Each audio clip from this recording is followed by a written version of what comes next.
affiliate marketing, that is what I am currently doing as a side hustle. So ano ba yung affiliate marketing? So meaning affiliate marketing, I am promoting a product that I did not do or I did not created.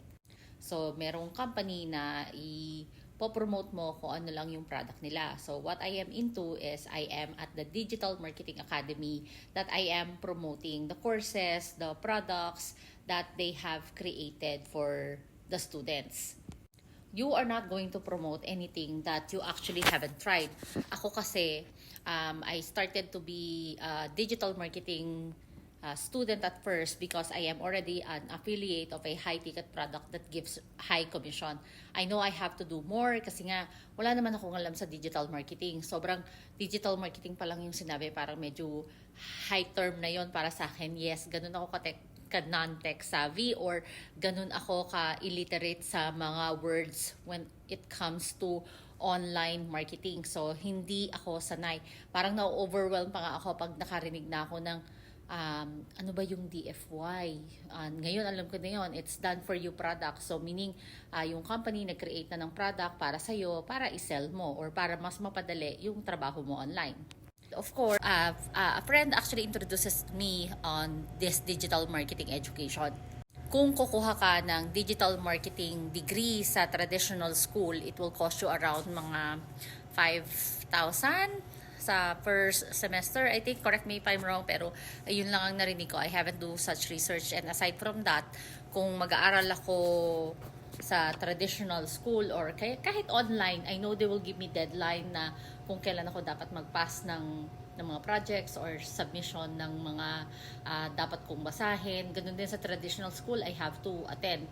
Pero dito, because they are providing an educational program that anything that you need to know about digital marketing, mas maganda kasi you could work at your own pace, you could study at your own pace. So, natututo ako, and aside from that, it is cost effective. We are handling a restaurant here, a small restaurant here in Alberta, and I am also a parent of 2. So, medyo busy ako and my hands are full. So, this is the perfect educational program to me. So, ngayon nakita ko na maganda yung program kasi lahat ibibigay nila sa'yo. Nagkikreate pa sila ng mga done for you or yung mga PLR, mga products na pwede mong i-edit. Tapos, madali lang naman mag-edit.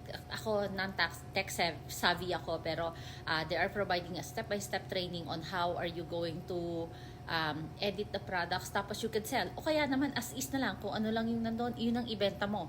So, hindi mo kailangan mag-isip kung anong isa-sell mo online kasi they are providing it to you. So, alam ko, maraming magbe-benefits doon sa educational program na ito. Tapos, like I said, it's cost-effective. So, that is when I decided to become an ambassador or an affiliate of this program. So, meaning, kung meron akong makukuha na tao din, yun ay magbibigay sa akin ng commission. And like I said, this is very friendly for a beginner like me and who is actually doesn't know anything about digital marketing. So if you wanted to do the same, if you want to see the program or kaya if you wanted to know more about digital marketing first kasi nga zero idea ka, I can give you a link for what is digital marketing masterclass para malaman mo kung ano yun at saka para ma-check mo rin sa sarili mo if this is something for you to create a recurring income. Yes, recurring income kasi they are providing a program wherein it will give you an opportunity to earn not monthly but every time that you have a sales and not just for one time. Okay, sige.